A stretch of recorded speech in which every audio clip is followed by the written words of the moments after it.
ناظرین کرام، آج کا یہ خاص وظیفہ میری ان ماں بہنوں کے لیے ہے جو بہت زیادہ مالی مشکلات کا شکار ہیں اور اس کی کمی کی وجہ سے بہت پریشان ہیں۔ پیسوں میں برکت نہیں یا کاروبار میں نقصان ہو رہا ہے تو آپ کو بالکل بھی پریشان ہونے کی ضرورت نہیں، بس آج ہی یہ وظیفہ کسی بھی دن کر لیں اور اپنی تمام مشکلات کا حل اپنی آنکھوں سے دیکھیں۔ اپنی پریشانیوں کے لیے، فراخی رزق کے لیے، ہر مقصد میں کامیابی کے لیے یہ بہت ہی خاص عمل ہے۔ بس یہ عمل کرنے کی دیر ہے کہ آپ کو اللہ تعالیٰ غیب سے پیسوں کا انتظام کر دے گا اور آپ کو غیبی امداد حاصل ہوگی۔ یہ وظیفہ ایک آیت پر مشتمل ہے اور یہ آیت سورہ قریش کی ہے۔ انشاءاللہ اس وظیفہ کی برکت سے آپ کو کسی سے پیسے مانگنے کی ضرورت نہیں، آسمان سے دولت بارش کی طرح برسے گی۔ یہ وظیفہ آپ جتنی بار کرو گے اللہ تعالیٰ آپ کو اتنی دولت عطا فرمائے گا۔ جیسے جیسے آپ یہ آیت پڑھتے جاؤ گے انشاءاللہ آپ کے لیے آسانیاں پیدا ہونا شروع ہو جائیں گی، آپ کا رزق بڑھتا جائے گا۔ بس آپ نے یہ عمل مکمل یقین اور خشوع و خضوع سے کرنا ہے اور اپنے اللہ تعالیٰ سے اچھی امید رکھنی ہے۔ جلد اثر کرنے والا، غیبی طریقے سے دولت اور پیسوں کو لانے والا یہ تیز ترین وظیفہ ہے۔ یہ وظیفہ میرے وہ بھائی بھی ضرور آزمائیں جو اپنے کاروبار میں نقصان کی وجہ سے بہت پریشان ہے اور ان کا کاروبار بالکل گھاٹے میں جا رہا ہے، دکان پر گاہک کم ہے یا دکان میں آئے دن مال اور پیسوں کی کمی ہو رہی ہے۔ انشاءاللہ اس وظیفہ کی برکت سے آپ کے یہ تمام مسائل حل ہو جائیں گے اور آپ اپنے کاروبار میں ترقی دیکھ کر حیران رہ جائیں گے۔ رزق کی بندش دور کرنے کے لیے اور رزق میں خیر و برکت کے لیے بہت ہی مجرب وظیفہ ہے۔ یہ بہت ہی کمال کی تسبیح ہے اور اسی کلمے کی برکت سے تمام مخلوق کو اللہ تعالیٰ رزق دیتا ہے۔ اس عمل کو کرنے سے آپ کے لیے رزق کے دروازے کھل جائیں گے اور آپ کے مال میں اضافہ ہوگا۔ انشاءاللہ اس وظیفہ کی برکت سے آپ کے تمام کام آسان ہو جائیں گے اور آپ کو وہاں سے رزق ملے گا جہاں سے آپ نے کبھی سوچا بھی نہیں ہوگا۔ آج کا وظیفہ میری ان ماں بہنوں اور بھائیوں کے لیے ہے جو اپنے مالی مشکلات سے بہت تنگ ہیں اور وہ اپنے رزق میں اضافہ چاہتے ہیں۔ انشاءاللہ اس وظیفہ کی برکت سے آپ کے تمام کام آسان ہو جائیں گے اور آپ کی تمام مشکلات حل ہو جائیں گی۔ آپ کو رزق کا مسئلہ ہے، آپ کے کاروبار میں بندش ہے، آپ کو بہت زیادہ مالی مشکلات کا سامنا ہے، آپ کو قرض کا سامنا ہے، انشاءاللہ اس وظیفہ کی برکت سے آپ کی یہ تمام مشکلات حل ہو جائیں گی اور آپ کے تمام بگڑے کام سنور جائیں گے۔ بس آپ نے وظیفے کو پورے اطمینان اور بھروسے کے ساتھ کرنا ہے اور اپنے اللہ تعالیٰ سے اچھی امید رکھنی ہے۔ یہ وظیفہ کرنے والا کبھی بھی مایوس نہیں ہوا۔ یہ عمل بڑا قیمتی ہے اور ہر کوئی ایسے عمل کی تلاش میں رہتا ہے۔ آج جو وظیفہ آپ کو بتانے جا رہی ہوں، سارے کام چھوڑ کر اس وظیفہ کو کر لیں۔ ناظرین کرام، وظیفہ کا طریقہ بہت ہی آسان ہے اور آپ اسے کسی بھی وقت آسانی سے کر سکتے ہیں۔ مرد حضرات یہ وظیفہ مسجد میں بیٹھ کر کریں اور عورتیں گھر میں ہی یہ وظیفہ کریں۔ آپ نے سب سے پہلے باوضو ہو کر 10 دفعہ درود ابراہیمی پڑھنا ہے۔ اللہم صلی علی محمد وعلی آل محمد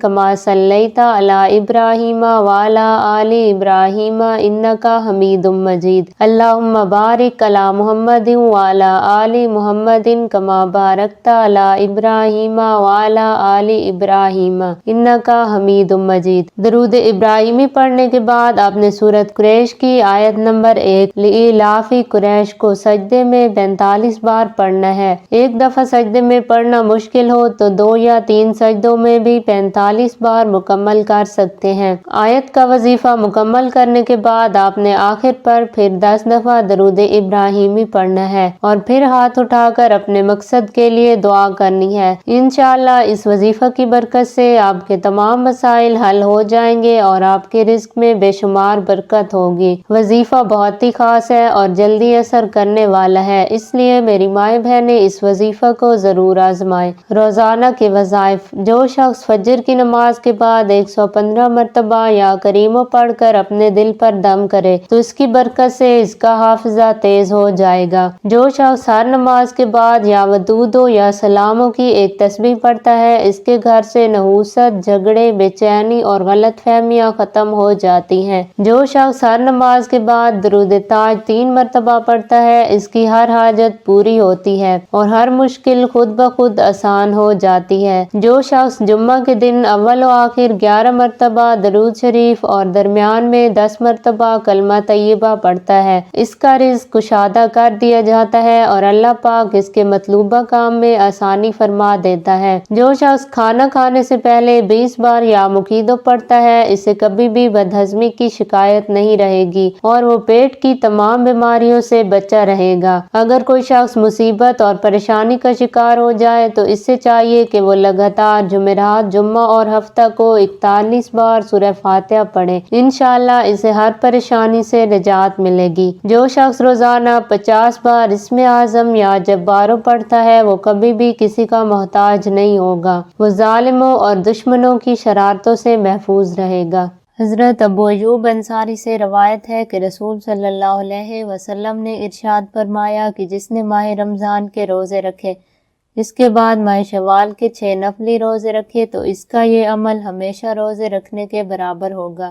ناظرین کرام، رمضان المبارک کا مہینہ ختم ہوتے ہی جو مہینہ شروع ہوتا ہے وہ شوال کا مہینہ ہے۔ شوال کے 6 روزے ان نفلی اعمال میں سے ایک ہیں جن کا اجر و ثواب بہت زیادہ ہے، اور رسول صلی اللہ علیہ وسلم نے خاص طور پر امت کو یہ روزے رکھنے کی ترغیب دی ہے۔ رسول صلی اللہ علیہ وسلم نے اپنی امت کو خوشخبری دی ہے کہ رمضان کے روزے رکھنے کے بعد شوال کے 6 روزے رکھنے والا اس قدر اجر و ثواب کا حقدار ہوتا ہے کہ گویا اس نے سارا سال روزے رکھے۔ اللہ تعالیٰ کے قانون کے مطابق ایک نیکی کا ثواب کم سے کم 10 گنا ملتا ہے، جیسے کہ اللہ تعالیٰ کا ارشاد ہے جو شخص قیامت کے دن ایک نیکی لے کر آئے گا اس کو 10 نیکیوں کا ثواب ملے گا۔ تو اس طرح جو شخص ماہ رمضان کے 1 ماہ کے روزے رکھے گا تو اسے 10 مہینوں کا ثواب ملے گا، اور جب شوال کے 6 روزے رکھے گا تو 60 دنوں کا ثواب ہوگا، تو اس طرح مل کر 12 مہینوں کا ثواب برابر ہو جائے گا۔ شوال کے روزوں کی برکت۔ علماء کے نزدیک رمضان المبارک کے روزوں میں جو غلطیاں ہو جاتی ہیں شوال کے ان 6 روزوں سے اللہ تعالیٰ ان غلطیوں کی کمی کو پورا فرما دیتا ہے۔ اس طرح ان 6 روزوں کی رمضان المبارک کے روزوں سے وہی نسبت ہے جو فرض نماز کے بعد سنتوں کی ہے کہ اللہ تعالیٰ ان سنتوں کی بنا پر ہماری فرض نماز کی کوتاہیوں کو پورا فرما دیتا ہے۔ شوال کے روزے عید کے فوراً بعد یعنی عید کے دوسرے دن سے تسلسل کے ساتھ رکھنا افضل اور مستحب ہے۔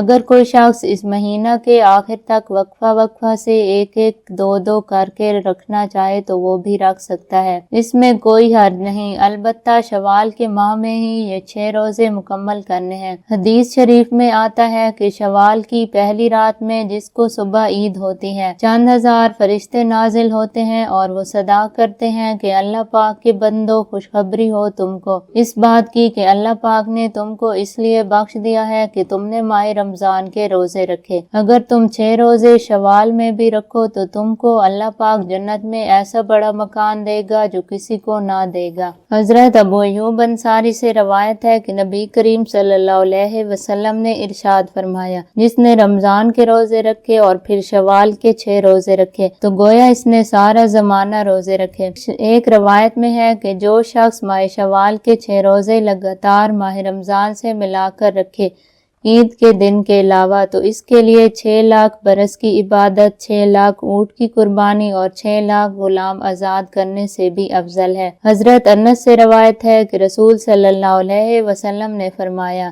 جو شخص ماہ شوال کے 6 روزے رکھے گا اللہ تعالیٰ اسے قیامت کے دن توق اور زنجیروں سے بچا لے گا۔ ایک اور روایت کے مطابق جو شخص ماہ شوال کے 6 روزے صدقے ایمان سے رکھے گا اس کے نامہ اعمال میں امت مصطفیٰ کے برابر ثواب لکھا جائے گا، اور بہشت میں حضرت امیر حمزہ، حضرت عباس، حضرت امام حسن اور حضرت امام حسین کی ہمسائیگی میں جگہ ملے گی۔ حضرت علی رضی اللہ عنہ فرماتے ہیں کہ اے مسلمانوں، شوال کے مہینے میں 6 روزے ضرور رکھو، اس طرح تمہارے جسم کو پاک و صاف کر لیا جائے گا۔ حضرت علی رضی اللہ عنہ فرماتے ہیں کہ اے مسلمانوں، شوال کے مہینے میں 6 روزے ضرور رکھو، اس طرح تمہارے جسم کو پاک و صاف کر لیا جائے گا۔ شوال کے پہلے روزے کے بدلے میں اللہ اس کے 40 سال کے گناہ بخش دے گا اور 40 نبیوں کا ثواب عطا فرمائے گا۔ دوسرے روزے کے بدلے میں 40 غزوات کا ثواب اور عذاب قبر سے نجات ملے گی۔ تیسرے روزے کے بدلے میں 1 لاکھ شہیدوں کا مرتبہ اور قیامت کی سختی سے محفوظ رہے گا۔